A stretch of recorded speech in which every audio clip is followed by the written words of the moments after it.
Hi folks, welcome to the Prepared Homestead. This is Travis. Thank you all for stopping by to watch. Well, the whole world, again, I've said this, something like this before, but the whole world is seeming to be beginning to get onto a war footing. Maybe not beginning. It may be further along than I think a lot of people think, but as much as the media and the politicians, especially American politicians, a lot of times try to downplay what's actually going on. When you start to see nation after nation do things that we aren't familiar with them doing, these aren't things that just typically normally happen. They're unusual. They may be rare, and everything that we're talking about is indicating that many of these nations are preparing for war. And that's exactly what we're watching happen. Over the weekend, it was announced that Xi Jinping of China has ordered his military and ordered the nation to prepare for war. Now, we have heard things like this before out of him. It does seem by the language that this time it was more emphasis put on this, that they've got to get ready for war.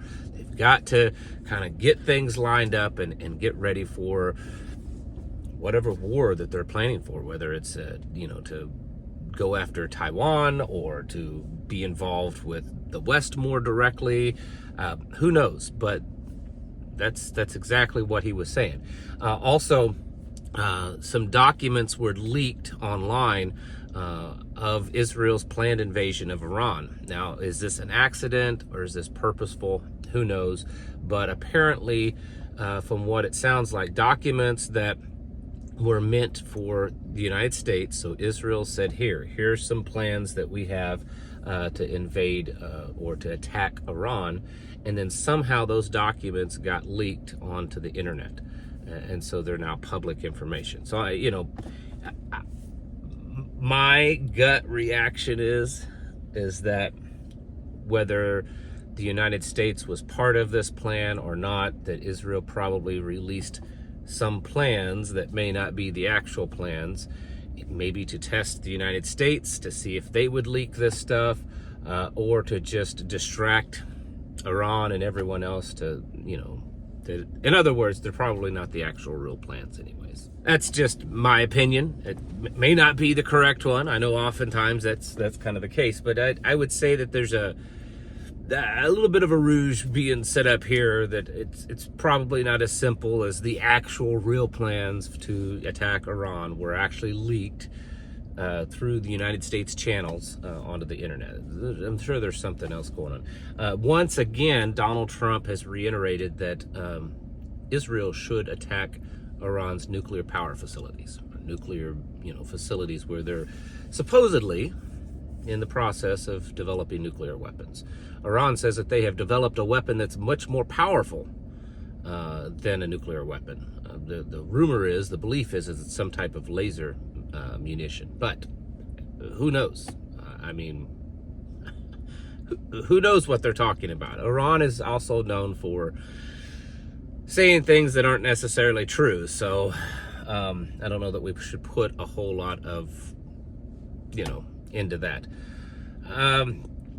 The Netherlands is declaring a state of emergency due to the illegals that are pouring into their nation, and they're asking that the European Union that they're part of to exclude them from this immigration policy that they have, where basically they just let anybody in the world just waltz into their country and they take care of them. In Nantucket, there were several illegals arrested due to violent actions. So it's spreading everywhere. It's not just in the areas that you would expect where there's the hardcore gang problems and inner cities and stuff. It's happening all over the place. Getting closer and closer to the election, and I don't know exactly how to put this into words, but I see online a lot of excitement amongst conservatives, because I think that many of them feel like they've got this in the bag, that they're just gonna, they're gonna waltz in and everybody's gonna vote for Trump and he's gonna win and it's all gonna be, you know, done and over with. And it's like they forgot what happened 4 years ago. It's not gonna be that easy. I'm not saying it can't happen. And I'm not trying to discourage anyone from voting or to vote. That's your own business. But I don't know. It's like Americans have the shortest attention span and the shortest memory ever. Like they can't remember that 4 years ago what happened with the election. And there's just people online that are just sharing, you know, data showing the polling numbers that Trump's, you know, 60+%, you know, 20 and 30% ahead of Kamala, and everything's going to be great. I don't buy that. There's lots of states that are being reported, or there's information being reported on lots of states that there are more people registered to vote than there are, you know, potential voters in the state. Or saw one report that saying that as these illegals are coming in and, you know, they go to social services wherever so that they can apply for their food stamps and their welfare, that they're being encouraged by the social workers to go ahead and register to vote. There's reports recently of several states that have, you know, that they've proven that there are dead people that are still on the registration, you know, rolls, and that some of these places, they say they're not going to remove them, maybe not until after the election. So don't get so caught up, because here's the reason why people get excited and they say, oh, it's you know, it's kind of like this. Boy, this is gonna make someone mad out there. It's kind of like this QAnon psyop that's been playing out for years. Don't worry, we got this under control. The plan is in place. Just hold off. Don't do anything. And that's exactly what's going to happen with people believing that Trump has won the election, you know, easily and everything will be fine. Is people will sit back and do nothing or do much less, and that's not a good thing.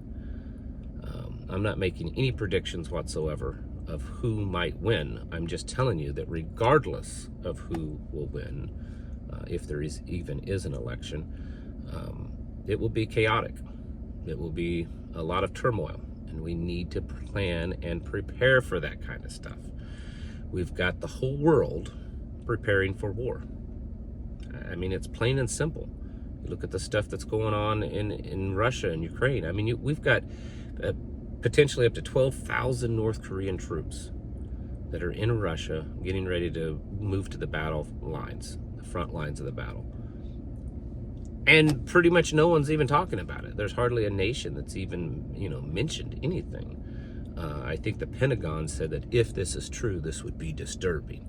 So in the last 70 years, North Korea has pretty much been isolated within its borders.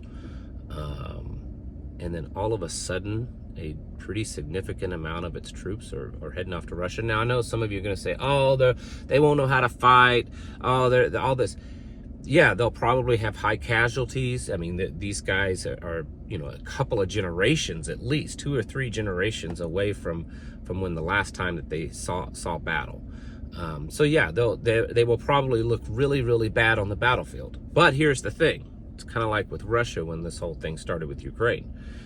The ones that do survive will have actual real battlefield experience. And then they will go back home to North Korea and they will start training their troops. And that's the problem. Everyone laughs at like Russia, China, you know, their military. It's because they don't have any battlefield experience. The first time they go to battle, yeah, it could be bad. It's probably going to be bloody and high casualties, but there will be survivors. And the ones that survive will go back and they will start training the military on how to really fight in a war. North Korea is saying that there's already been over 1 million people that's come and signed up for war, for the military. I'm sure at gunpoint, but hey, who cares? Everyone's preparing. Everyone's getting ready because they know that whether they know for certain what's going to happen or not, they know something's going to happen. And everybody that has any sense, it seems, is preparing for war. So what are you doing to prepare for war?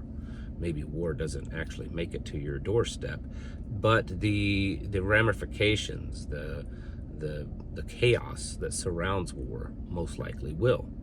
And so you have to be prepared for that. You have to be stocked up and develop your skills and be prepared to lock down, or be prepared to be very self-sufficient to survive, and work with your people around you, your tribe, because we may still see the biggest, bloodiest, most chaotic war humanity's ever seen. And you need to be ready for that. It's time to get your houses in order and prepare yourselves mentally, physically, and spiritually. Thanks for watching. Catch you in the next video.